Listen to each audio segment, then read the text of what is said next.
at the end of this reading. Listen for God's word. 6 days later, Jesus took with him Peter and James and his brother John and led them up to a high mountain by themselves. And he was transfigured before them, and his face shone like the sun, and his clothes became dazzling white. Suddenly, there appeared to them Moses and Elijah talking with them. And then Peter said to Jesus, "Lord, hey, it's good for us to be here. If you wish, I will make 3 dwelling places, one for you, one for Moses, and one for Elijah." While he was still speaking, suddenly a bright cloud overshadowed them, and from the cloud a voice said, "This is my Son, the beloved. With him I am well pleased. Listen to him." And when the disciples heard this, they fell to the ground and they were overcome by fear. But Jesus came and touched them, saying, "Get up and do not be afraid." And when they looked up, they saw no one except Jesus himself alone. And as they were coming down the mountain, Jesus ordered them, "Tell no one about the vision until after the Son of Man has been raised from the dead." And the disciples asked him, "Why then do the scribes say that Elijah must come first?" And he replied, "Elijah indeed is coming and will restore all things. But I tell you that Elijah has already come, and they did not recognize him, but they did to him whatever they pleased. So also the Son of Man is about to suffer at their hands." Then the disciples understood that he was speaking to them about John the Baptist. When they came to the crowd at the bottom of the mountain, a man came to him and knelt before him, saying, "Lord, have mercy on my son, for he is an epileptic, and he suffers terribly. He often falls into the fire and often into the water. And I brought him to your disciples, but they could not cure him." Jesus answered, "You faithless and perverse generation, how much longer must I be with you? How much longer must I put up with you? Bring him here to me." And Jesus rebuked the demon, and it came out of him, and the boy was cured instantly. Then the disciples came to Jesus privately and said, "Why could we not cast it out?" And he said to them, "Because of your little faith. For truly I tell you, if you have the faith the size of a mustard seed, you will say to this mountain, 'Move from here to there,' and it will move. And nothing will be impossible for you." So in reading this is the word of the Lord. Thanks be to God. Well, when it comes to faith, I have had an abundance of faith experiences. Like, I remember being out on a surfboard in the Pacific Ocean on a really calm day. The water was glassy smooth. There were no waves, so it didn't have anything of interest as a surfer. But I just remember all of a sudden it was like I was transported, maybe not to the 7th heaven, but the 5th or 6th one, because I had a kind of wonderful time of meeting with God. Or there's been other experiences, meeting in small groups to study the Bible, where the revelation of what's being said in the Bible kind of comes out and speaks to us so profoundly that it changes our life. I've had faith experiences like that.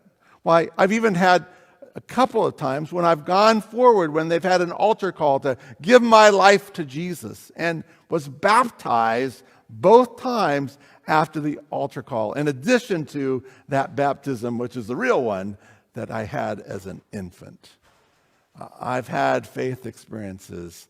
I've had that faith experience like when I had that car accident that many of you have heard about, and that sense of life being a wonderful gift. Even if it's fragile, even if it's not perceived, it is a wonderful gift to me and to everybody else. I've had the blessing of having a wonderful life partner, sharing with her, having a beautiful family. And now we are about to add our 9th grandchild in March. In all these things, I've loved Jesus. I've attended to his teaching, and I've trusted God that he comes bringing the gift of life that is revealed in his resurrection, and it's a promise to all who are beloved by him. And yet, with all of those things, I also have come to understand that this is not a fully fulfilled faith, to have all these wonderful faith experiences. Because while there is a sense of it being a mountaintop experience, it isn't necessarily the faith that takes you down into the valley below afterwards. And that's really kind of something that I've learned in my life, and it's made almost an opportunity for a second kind of conversion experience. And that is the kind of faith that comes when you go back down to the valley and things are much more difficult and much more chaotic and needs a sense of something new in you that has changed. Some of you have heard me talk about the story of when I was in college. I went to a church that was full of faith experiences. I mean, we had faith experiences. If it wasn't every week, it was every other week. I mean, we were filled with the Spirit and, lots of joy and gladness, lots of things happening in us that was wonderful. In fact, the church multiplied so many times that it became a church of thousands of people coming to it. Everybody's so excited and enthusiastic about it. But while I was there, I also was at San Diego State, and I took a class from a man on New Testament by a man named Isa Khalil. And Isa Khalil, Professor Khalil, was a different kind of person than the kind of person I knew at church. In our church, actually, we were so full of our sense of doing things right that we looked down on like mainline churches like St. Andrew Presbyterian Church or the United Methodist Church that I've been raised in, churches like that. We're like, well, they're kind of lukewarm Christians. We don't know if they really are going to be the ones who qualify for all the benefits that God will soon give to us when Jesus comes back again. And we looked for the coming of Christ in such a way that we were almost rooting for Armageddon to happen in Israel. And Israel's enemies would surround it, and there would be this great conflict, and God would come at the right moment and rescue all the Israelis from the war that was being made against them. And see, that's what kind of where is the place where the push came to shove with this professor that I was taking at San Diego State, because he was a Palestinian. He is a Palestinian. Now, he's a Christian Palestinian, so kind of was different than the things I was hearing. And actually, that kind of really stood out in my mind. In fact, as I got to listen to what he was teaching, not only how he taught in a really helpful way to understand what was the historical setting and background of the New Testament and what the words meant, but also just his demeanor, and while he didn't talk about his own faith, it came through in just the way he was gentle with anybody's questions, patient with us all, and persistent in helping us to understand the depth of what was being shared in the New Testament. I could see in his witness a sense of his Christianity. But my church,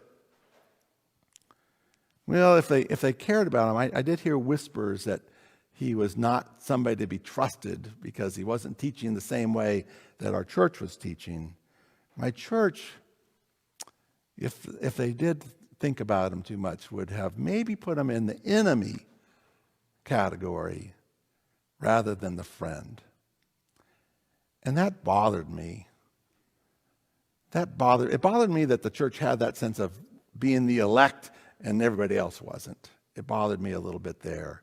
But it really bothered me that here was a person I was meeting who was full of faith and of different nationality and a different ethnicity and not a different faith, but actually maybe if you wanted to reverse the tables, he was the one with the authentic faith and we were the ones who were new to this and didn't quite know what we were talking about. And that's where I had this kind of different sense of what faith is. That it wasn't just the faith that helped me to meet with God and have that ecstatic experience of God, but the faith that sent me into the world to find where faith was working there. And so we've seen Peter and James and John, and I wish I would have read that a little bit better, actually. As I was reading through the reading, I went, I didn't highlight this part, where Jesus is transfigured before them. And what that means is he turned into light. I mean, can you imagine being with somebody up on a mountain and all of a sudden light comes from within him rather than upon him? Jesus dazzles the three disciples there, and they are dumbstruck. They're probably fearful. Yes, as you hear later in the story, they exhibit their fear by throwing themselves on the ground and bowing down before this one in front of them. He's accompanied by Moses and Elijah, which is important because what that revelation means is there's a continuity with the faith that had come before this revelation. There was faith already in the people of Israel, and Jesus was in line with that, maybe even making it grander and fulfilling it in some ways, but they too were there sharing in this moment. And then there is God's voice that is heard, and God says, "This is my beloved Son, listen to him." And that's such a wonderful experience, wouldn't you think? Could you see yourself on that Mount of Transfiguration and to have that kind of revelation made known to you? Oh, what would it do for you to have that kind of clarity and assurance that this is right and this is what it's all about? But just as soon as that happened, just as suddenly, the spectacle is over. And when the disciples look up, having been in this moment, they're just there with Jesus. And he's like he was before the light started shining from him. And then they go back down the mountain to a confusing, troubled, and faithless world. In the words of theologian Miroslav Volf, he describes faith as having both aspects, that sense of an ecstatic experience, but also that faith's full aim is to transform the world in God's name rather than to flee the world into God's arms. Let me say that again. That faith's full aim is to transform the world in God's name rather than to flee the world into God's arms. Wolf talks about an Islamic example of this. There is in Islam a belief that Muhammad, who lived in Mecca in present-day Saudi Arabia, was transported to Jerusalem and there to a place where now the Dome of the Rock, a mosque is, Al-Aqsa Mosque. And there, from that point in the holy city, it's, if you look at a picture of the old city of Jerusalem, it's that golden domed building that's so eye-catching. From that very place, it is said that Muhammad was brought up into the highest heavens and met with God. And there is a mystic, an Islamic mystic, who, when he heard about all this, replied, basically, I don't know if directly to Muhammad, but about him, saying, "I swear by God that if I had reached that point, I should never have returned." But Wolf points out, no, that wasn't where Muhammad ended his work. He did return, required to carry out a world-altering mission. The same is true in Judaism. You know, Moses went up on Mount Sinai and met with God, right? And there, meeting with God, he's given the Ten Commandments, bringing the Torah basically back down to the people, that being really the fulfillment of his faith, not being with God, but bringing it to the world. And so we have read today about Jesus, who ascended the Mount of Transfiguration and returned to mend a world plagued by evil. It's worth quoting something that I've said before from the author Frederick Buechner, my favorite quote from Frederick Buechner. The place God calls you to is a place where your deep gladness and the world's deep hunger meet. That's where God calls us, to that place where our deep gladness and the world's deep hunger find a sense of partnership and camaraderie. And that's what Jesus is doing when he comes down the Mount of Transfiguration with James and John and Peter. And it's interesting to think about the different stories that follow as they come down the mountain. The first is this question about Elijah coming in and preceding the Messiah, which is really about, Jesus, are you really the Messiah? Is that what we just saw here? But in the same ways, it's like, is this the time? And now that you're present, is this really the time of change for our world?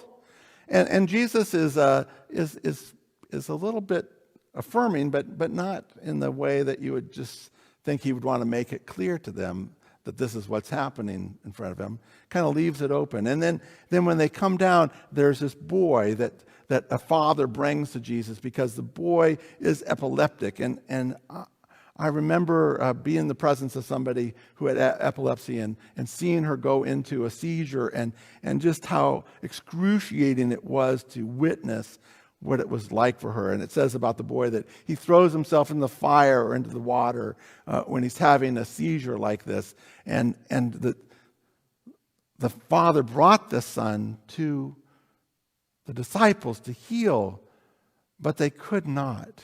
And Jesus immediately heals him. It's kind of an exorcism, I suppose. But maybe what the exorcism is really showing us is how challenging the world can be. How difficult it is to open up the places that are full of fear and frustration and disease and loss and all those so many things. Privately, the disciples say, Jesus, how come we couldn't heal this young boy and you could? And really, that's a question of presence there. Earlier in Matthew, Jesus had sent the disciples out 2 by 2, and they had gone out and they'd done healing. They'd done exorcism. They'd done all those things that were asked of them there. But now it's like Jesus' presence is what's important to them, and they're not seeing what they're supposed to do. They're still kind of, they're missing Jesus. He's up on the mountain, and soon, like these disciples, all the church is going to be missing Jesus. He isn't here with us to be present, to help us through all these things. And you see this a little bit in his comments, this generation, I'm so tired of them, ready to leave them behind. Because they always need me present to make it happen. They don't even have a mustard seed size of faith. If they even had that, if we even had that, we could move a mountain. Now for the Jewish people, moving a mountain is something remarkable. It's like a mountain is like seen like a tooth. You see the top part of the tooth, but it sits on top of the gums. But underneath, the tooth is rooted into the jaw. Its roots go down, and the mountain for the Jews was like that. It was rooted into the foundations of the earth. So to move a mountain was to take something from the foundations and move it, which is the impossibility of what is required. There's that scene in Hamilton where after the battle has happened in, now my history is bad. Who can help me here in the congregation? Is it Yorktown where the final battle took place? It did come to me after all. I was going to say it's in North Carolina, and that would be really bad here in the church in Virginia. But after the battle is won, the height of the victory that they had been thinking, then in the music and in the words of the Hamilton play, it's like, but now we have to create a nation. We have to birth a nation.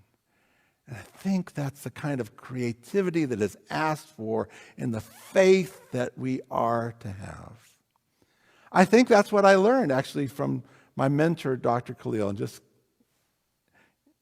as odd as it sounds, accepting him and seeing that I really came from a limited place and I needed to extend that sense of broadened equity, inclusion.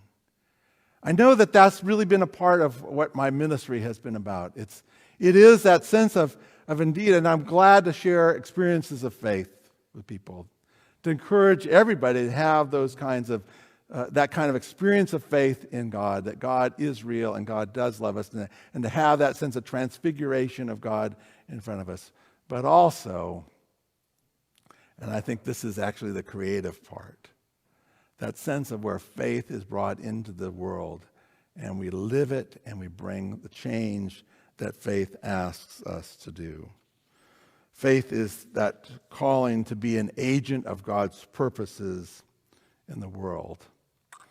And I'm glad to be a part of welcoming people of different faiths. I'm glad to say the racism and the systemic kinds of racism is a thing that cries out for change, even and especially if that change needs to be in us.